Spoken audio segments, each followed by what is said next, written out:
Welcome in. Good afternoon. It's the Ticket Puncher Show. Roman Kelly is out today. He is over in Midway, helping the men's and women's basketball teams achieve victory tonight. But, I'm Matt Childress. I'm here to cover for him. I'm also here with JR and Curtis Phillips. I know it's been a little bit since I got to hop on with you guys. I just wanted to go check in before we get started. How have you guys been? How's y'all's picks been doing? Something going? What's been going on with the Ticket Puncher since my last time on? Yeah, going good, Matt. Good to have you on again. We always love to have you on the Ticket Puncher show. But everything's been well. For me, the punches haven't been going as well. Well, at least in January they wasn't. So glad we got the calendar flipped to February, and I'm ready to bounce back and have a great month. But other than that, I'm doing well. JR?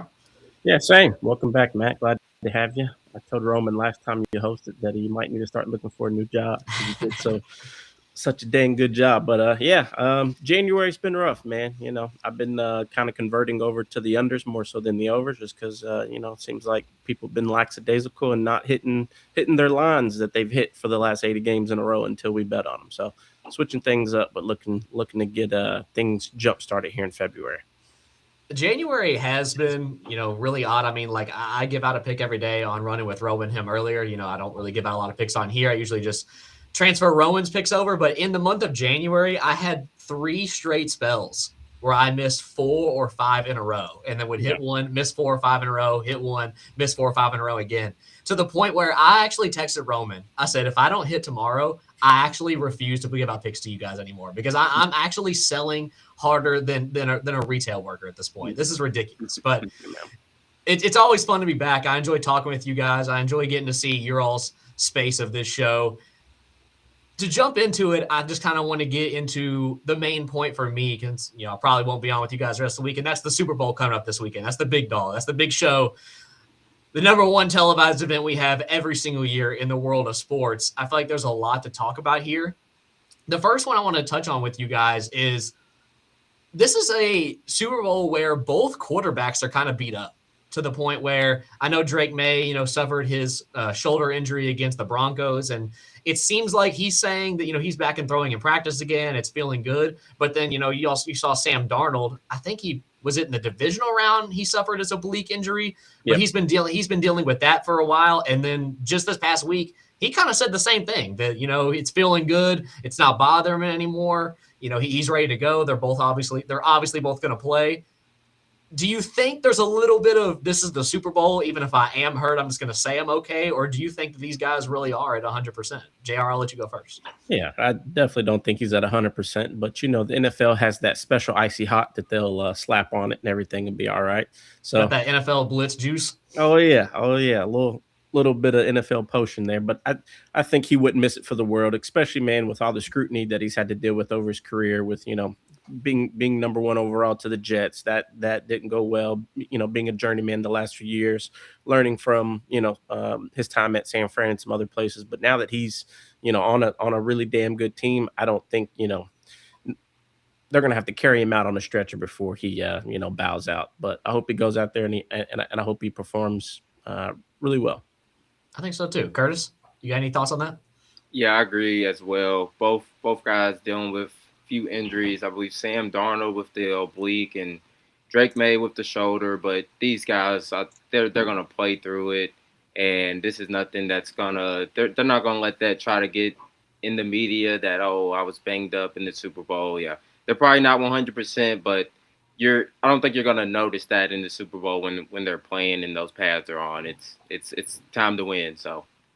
I'm right there with you guys. I feel like this is one of the few events of the year that, no matter what you're dealing with, you're going to play in it. Just like the NBA Finals, just like the College Basketball National Championship, College Football Playoff Championship. You're going to figure out a way. If you can physically piece your bones together and get out there, you're going to find a way to do it. Both these dudes are ballers. Drake May, obviously the standout sophomore of the season. Sam Darnold, the great story of technically this is his second Super Bowl he's been to. He went as a backup with San Francisco before, but this is his first one he's getting to start in. He's a guy, what has he played for, like 5 or 6 teams now? The Vikings obviously pass up on him. That's still a questionable decision, but he's here. Not anymore with the GM being fired. That's true. That's another point. This game for me, I mean, I'm a Patriots fan, so I'm biased. So I'm extremely excited for this football game. But one thing that I am looking for in this game is the matchup between Jackson Smith and Jigba and Christian Gonzalez. The Patriots are a team who play heavy coverage, but they allow Christian just kind of shut down one side of the field. They're like, hey, you take care of the left side, you get on their best player. The rest of our guys are going to sit back, and then we're going to send pressure at the quarterback. We're going to make him have to throw to his second, third, or fourth option. I think this is going to be one that, for like the real football heads out there, something to watch. This is arguably the best defensive back in the NFL this season, going up against probably the easiest wide receiver in the NFL this season. I think this is a matchup that can really turn the lights on out there on this during this game, and I think can really open up some interesting options if you're looking at plays for this game. So I kind of wanted to get to that. Is there anything you guys are looking for specifically in the Super Bowl, whether that be picture leaning towards or just, matchups like Jackson Smith and Christian Gonzalez, or anything that might surprise viewers coming in this matchup? Curtis, I'll start with you. Yep. Yeah, first, there hasn't been too many props that I've been leaning towards, but as the weeks go by and we're getting closer to the game, I'm finding a few more props that I'm tending to like. First one being Drake Mays under 220.5 passing yards. We've seen that Patriots offense and that pass offense specifically not be the same in the playoffs. He did cash versus the Chargers, but he's really been struggling to pass, especially against the few of the top defenses. You face the Texans, the Broncos, and now you're going against another top defense in the Seahawks. And I'm going to exclude the Rams game. The Rams, they've put up some points the last two games versus the Seahawks, but McVay, if you give him time and there's good weather, McVay, I think, can scheme up for any defense in the entire NFL. So I'm going to just exclude those games. But the last QB to go over 220.5 passing yards was Cam Ward back in November. So Seahawks have played 6 games outside of the 2 Rams games. And I think it's just going to be tough sledding for Patriots offense. I'm sorry to say that, Matt. But, yeah, like I said, the last 6 games, no QB has had 221.5 passing yards. Drake May has been using his feet a little bit more often in the playoffs as well. So that was one prop I was looking at. And then also the Patriots team total under 20.5 at -125. The Seahawks I'm excluding the Rams games again because obviously, like I said, that Rams offense is just lethal. They can score on anybody. But outside of those 2 games, well, I guess the 3 games, Seahawks have gave up 21 points only 3 times outside of those 3 games all season. So I think I do lean towards the full game under, but I don't see Patriots getting to 21 unless they force a few turnovers in Seattle territory where they get short fields. I think that would be the only way that they get to 21. But I'm probably going to take that Patriots team total under and also lean to the full game under because the Patriots defense has played pretty well throughout the playoffs as well. Only, I believe, giving up around 8 or 9 points. So yeah, those are 2 that I was looking at. JR, before I get to you, I actually want to come back at you, Curtis, real quick. I want to ask you something because of the way, because I agree with you. I think that the Seahawks defense it's the 6th best defense in the league. The Patriots have had to play 3 of the top 5 so far through their playoff run. Drake May has not played well. And honestly, the Broncos game, you can kind of call a wash, I guess, because the entire second half, neither quarterback could really do anything. So you didn't really get to see anybody heat up. But in his previous games before that, he did not play well. And the defense really had to step up. They lead the playoffs in sacks and pressures. Do you think that gives the Patriots an advantage in a game like this to the point where the defense has had to win games for them already and they haven't had to rely on Drake May? Or do you think the Seahawks defense is kind of just like the immovable force versus the unstoppable object and, you're going to see one prevail and it's not going to be the Patriots this time? Yeah, it's tough to predict because I think we've been talking about Seahawks being the best team since probably about middle of the year. We really didn't know how true that was, but they've kind of showed us that they're as good as what's the word, as projected, I guess. Mhm. But I think Patriots defense will play well, but at the same time, I think this is the best quarterback you faced in the playoffs, in my opinion, and the I best agree with running that. back. So I think it will be a tougher task for that defense because you're going up against probably the best offense you faced in the playoffs. So I'm curious to see how those styles will clash against each other, but it'll be interesting. JR? Yeah, I'd say, we are very recency biased. I think the weather in that last game, kind of left a bad taste in our mouths. It was very nasty weather, but with them traveling to San Fran, playing in that beautiful arena, I don't know the exact weather, but I can only imagine what it's going to be. I think we'll get a really good game. I think the adrenaline and just the overall, performance will be top tier. I think it's hard to judge off of an entire season when it comes to a game like this. I think both teams will be really prepared, and especially when you give each team 3 weeks, with a little bit over 2.5 weeks, almost closer to the full three. Like when you give them that much time to prep for one another is when you can really game plan. Most teams only get game plan, in my opinion, for maybe like the first quarter, first couple drives, things like that. But both teams are fully healthy. I think it's just going to come down to who can make plays, who can win the turnover battle. And I think the X factor in this, I think a blessing in disguise was Charbonnet going down and Kenneth Walker emerging as a dual threat full-time back now. I think that's scarier than anything because he looked like the black version of Christian McCaffrey out there the last couple games, which is terrifying, man. So I think they're going to unlock his receiving game, and I got some props that we can definitely capitalize off of that. I think the last game showed us that that's going to be the game plan. Stop Kenneth Walker, or we're just going to beat you, with our defense. I think that's a really good point. I mean, the resurgence of Kenneth Walker definitely poses a threat to the Patriots defense. They have had a great D-line throughout the playoffs, and they have really focused on stopping teams' run game. So I agree with you. I think that they will try and use him more in a passing role and kind of get Sam Darnold going, which I think it's one of those where I feel like this game – I want to sit here and look at you guys and tell you that it's going to be similar to like the Rams-Seahawks game where it's just going to be a shootout, but I don't think this is what this is. I think it's going to be a serious, heavily defensive matchup. I think it's going to be a slugfest. I think it's going to be another really ugly game. I did look into it. It's supposed to be really nice weather. It's supposed to be a high of 65, a low of 55. And this is going to be, midday to midnight of San Francisco. It's going to be perfect weather for both of these teams, so nobody really gets an advantage there. I want to pose a question to you guys before we get to – I was going to ask you all, like you said you had some picks for the Super Bowl. There's been some discussion throughout the week of, because of how the AFC Championship went down, do you think that the NFL moves to push these championships and the Super Bowl to only domes moving forward?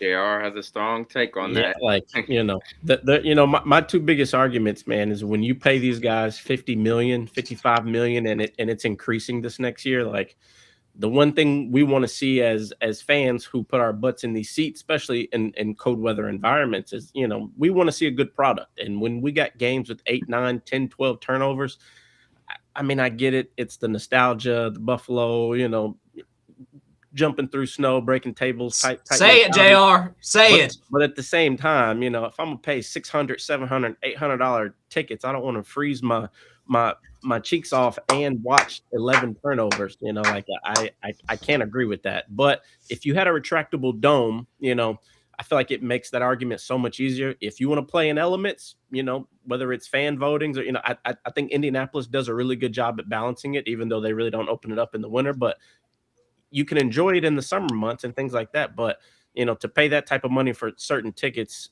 and, you can't go to certain cities for Super Bowl because they don't host it there, really. I think the last decent one we saw was the Chicago Colts and Bears. Super Bowl? You think so?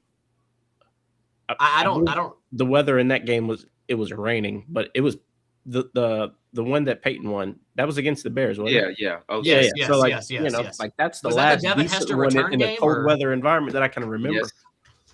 Yes, it was. Oh, Don't remind get me on me, my soapbox. I can talk about this all day. It's building another arena after you've already had an arena for 50 years, and then you build the same exact arena with really no improvements except they add seat warmers. It makes no sense, i.e. Buffalo. Or the Tennessee Titans. They've done the same thing this year. I mean, it's bigger and it's bigger and better, but I guess I am on the same side you are, whereas I understand, like you said, the nostalgia factor of I remember growing up a kid watching Detroit and Megatron go crazy in the snow all the time with Matthew Stafford. I get it. We all have those memories and it's fun to watch. Like as a Patriots fan, I think it was the 21 season they played against the Bills in Buffalo, where I think neither team had more than like 10 passing yards, and the only reason they won was because Damian Harris ripped off like a 60-yard run to play, and it ended like 10-3. It's like I understand how some people like that, but I want to, especially in the playoffs, I want to see these teams play at their highest possible capacity. It doesn't need to be 1,000 points in the game, but I don't want to see what we saw in the AFC Championship game where Mike Vrabel's drawing up plays to throw the ball out of bounds. Like, that's just not fun. Or you got 10 yards at halftime. Like, it's and then $50 million quarterback and 10 yards at halftime. Nobody wants to see that. You made a great point that, it comes down to people pay to go see that. It's like, dude, I didn't come pay to watch Drake May run out of bounds on purpose. I didn't come pay to watch us get 10 yards at halftime. So I'm right there with you. I think that we need to start moving these to domes or acquiring these teams to play in domes. But it's one of those things that you brought up. Buffalo already is one of the only teams that's really on some pushback about that because they get a serious home field advantage in the playoffs. Curtis, do you have any thoughts on this, or what's your take on this? No strong take from me. I'm not mad at getting retractable domes.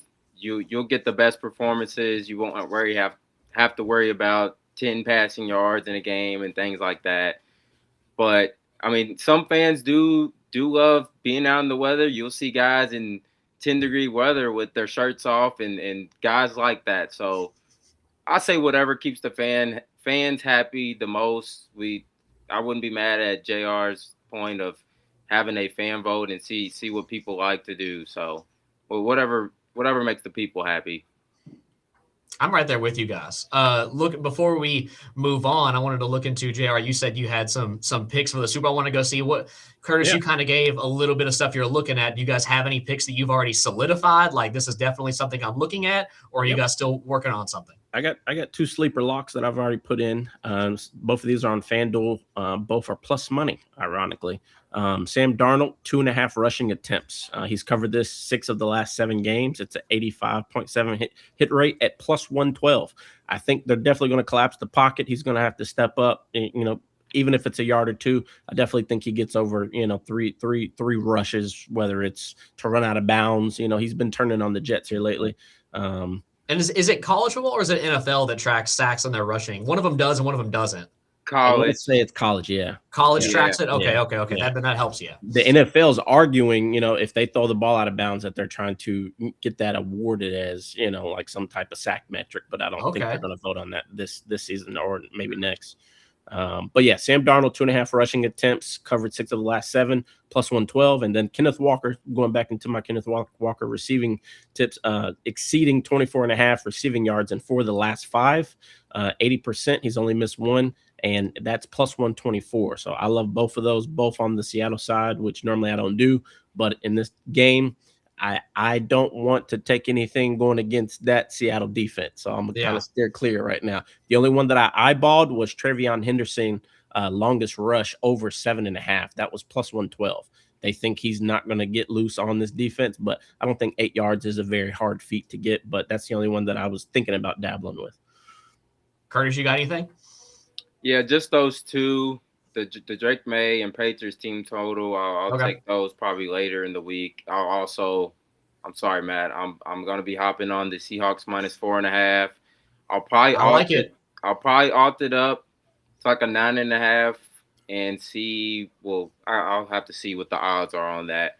But yeah, that's what I have right now. 4.5. Yeah, minus 4.5, and then I'll probably alt it for some plus money at minus 9.5. Just sprinkle on something like that. So. Well, guys, it is the Super Bowl. There's always the fun picks out there. I know that, unfortunately, the state of Kentucky doesn't get to dabble in a lot of those, but, the rest of the country does. What do you think? You think heads or tails, and do you think the national anthem goes over or under?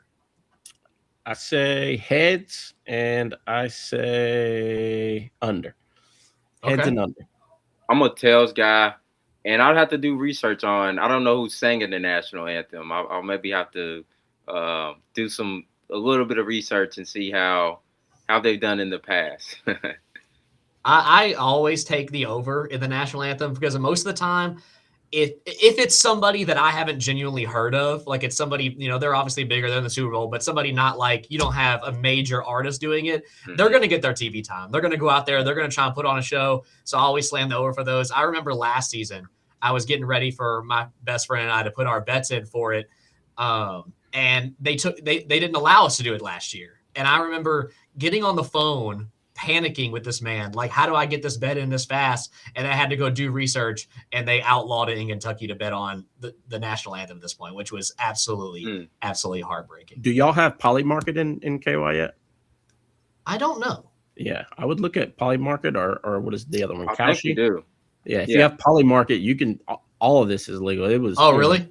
Which ref is gonna, hold the token? Is the token gonna show heads first or tails first before he flips it? There's that stigmatism on whatever faces up is what inertia or whatever they want to call it is gonna roll back to. All kind of crazy conspiracy theories. But Curtis, for you on your -4.5, -112 for Seahawks cover. Okay, that's so 112. Yep. We got a few minutes left here before I get your all's official punches for the day. I wanted to talk about one more thing before we get to that point, and that is the fact that did either of you guys know that here in about 2 hours and 8 minutes we will be having the Pro Bowl on television? Yes, I did. I didn't even realize that until like 3 hours ago. I hadn't seen any today on at 8 o'clock. Tuesday night. Yeah, they moved it from Sundays. What? It's terrible marketing, in my opinion. Is it still in Hawaii? It's a joke at this point. I don't know where it's at. Yeah, I don't know where it's at. Pro Bowl. I don't. But I do know it is today. Yeah, they was in a. They've been. I don't know if they've been just practicing kind of in this dome setting. I don't know where it was at though. But yeah, I did know that. I did not know that. I was definitely gonna miss that. Thanks, man. But it's in San Francisco. Or Bay Area. It's also in San Francisco. It's in the Moscone Center. Yeah, it's in like a TV focused event during Super Bowl week. Yeah. The coaches are Jerry Rice and Steve Young. Nice. Steve Young is a coach. That's interesting. How do you guys feel about Shedeur Sanders making the I guess it's the NFC. The AFC. The AFC. I've been hearing a lot of conspiracy theories on that, definitely for the ratings, but I've been hearing some stuff surrounding the jersey sales. I didn't know that was like a popular thing, but just the Sanders name on a Pro Bowl jersey is picking up a lot of traction. I don't see how or what that even has to do with it, but I think it's very interesting. I don't understand what goes into it anymore. I think it's just a popularity vote at this point. If that doesn't tell you anything, if you look at his statistical category from when he took over at week 6, I think week 6 or week 8. It was after the overseas trip, somewhere in there. But I mean, he did well. Don't get me wrong. Me and Curtis and Roman, we were all big supporters. But there's other guys out there that was much more deserving. I don't know if they keep tight lips on if other guys turned it down and it just trickled down to him, or maybe someone pushed for him to get in. I don't know, but I feel like this was an executive call from the marketing team. I can understand that, Curtis. What do you think? Do you think it's more political, or do you think that Shedeur did enough to get himself an AFC spot in the Pro Bowl? Yeah, I don't know what the qualifications you need to get in the Pro Bowl now, but yeah, some of these reserves I don't understand. Shedeur didn't even play half the season, and yeah, like JR said, I'm thinking it's coming down to maybe some quarterbacks turning it down, because there's no way you put Shedeur and a guy like Joe Flacco in over Trevor Lawrence, who balled out in the AFC the back half of the year. So maybe he turned it down, but there was a few other AFC quarterbacks that I would have put in there over Shedeur.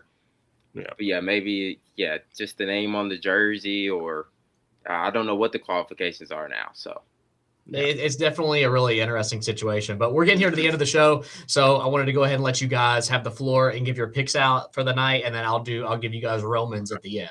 You got any picks, Matt? A couple you want to throw out? Actually I do. You guys go ahead and give yours out. I'll pull mine up. Let's get it. So I got one under. Got Bruce Brown. Actually, it's over. Bruce Brown has exceeded 5.5 points in 6 straight games. So taking his over 5.5 points for Denver, minus 122. He's 100%, 6 out of 6. I really like that. Since Jokic has been back, I like that even more. Easy layups, 3 scores, easy done. And then my under is going to be Isaiah Jackson. He has failed to exceed 9.5 points in 7 of his 8. I altered this up to 10.5. His original line is 9.5. I altered it up to 10.5. It's minus 132. It's an 87.5 hit rate. And that's minus 132. But if you like the original line at under 9.5 points, minus 102, he doesn't start. He comes off the bench. He's only went over this one time. And that was against them the last time they played. He had 12, but they had a lot of injuries. So in 6 games straight, he has not been over 9.5, but I altered it up just to be safe at 10.5. So those are my 2, 1 under, 1 over. Curtis, you got any? Yep, I'll go quick rapid fire. Jazz -2 at minus 110. Magic team total under 105 at minus 105. And Maple Leafs team total over 2.5, minus 158 in NHL. Sorry. I like those. Romans he gave me where he's taking LeBron 20+ points tonight. He's also taking Bam Adebayo under 20.5. I have 2 tonight. One I'm high on is I'm taking Nate Ament higher than 26.5 points, rebounds, and assists. They're playing Ole Miss. They're playing at home. Tennessee, they're very inconsistent, but I feel like Nate Ament has really found his role in this team. I feel like this was a really big bruising basketball team that he didn't fit in. In the past couple of games, he's really showed that he stepped into that role that they need him to. And I think this Tennessee team is going to kind of roll over Ole Miss. I don't think Ole Miss is very good. My second one is Boston College at Duke. I'm taking Cameron Boozer higher than 23.5 points.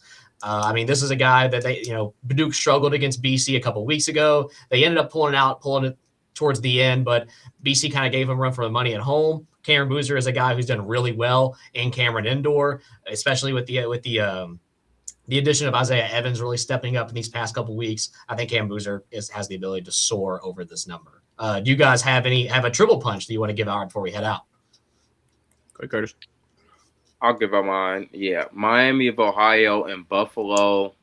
I'm going to do an alternate over of 161.5. It's like minus 164. All of their games are at least getting to the 160 mark when they're on the road. So they're scoring a lot of points and they're giving up a lot on defense as well. So alternate over 161.5, Miami of Ohio and Buffalo. Yep. Romans is Heat money line tonight. JR, what's yours? Draymond Green over 4.5 assists. He's 6 straight games where he's been over this. It's a little higher on the odds, but for the triple to get it compounded in, minus 186, we'll take it. I like those. But I appreciate you guys for having me on. It's always fun to talk ball with y'all and talk bets with y'all. Hopefully I can get on here with you guys soon. I appreciate you guys. Let's go punch those tickets, boys. Punch them tickets. Punch those tickets.